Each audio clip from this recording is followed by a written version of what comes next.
Ahoj, dneska si ukážeme tyhle cute dva bobky, které byly jednu dobu můj úplně nejoblíbenější účes. Začneme tím, že si uděláme rovnou pěšinku uprostřed hlavy. Jednu stranu vlasů si zatím stáhneme gumičkou, aby nám nepřekážela a jdeme na to. Vlasy na druhé polovině hlavy vyčišeme vysoko na temeno. Záleží jen na tobě, jestli si vezmeš všechny vlasy nebo se necháš nějaké pramínky či ofinu volně kolem obličeje.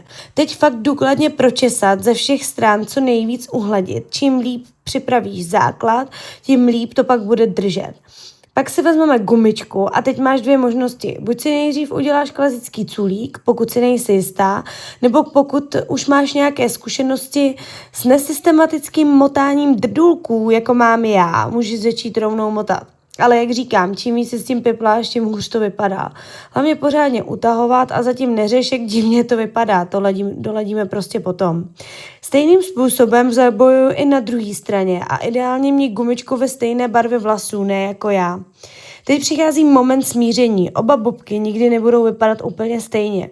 Takže pokud jsi perfekcionista, tohle video asi nebude pro tebe. Teď začneme bobky různě povolovat a jemně povytahovat pramínky, dokud se nám to nebude líbit. Když se ti tam něco nelíbí, buď to zakomponuj zpátky, anebo celý drdůlek předělej. Já už na tohle většinou nemám nervy. Nakonec všechno zafixujeme lakem, doladíme, případně vytáhneme pár těch pramínků okolo obličeje a je hotovo.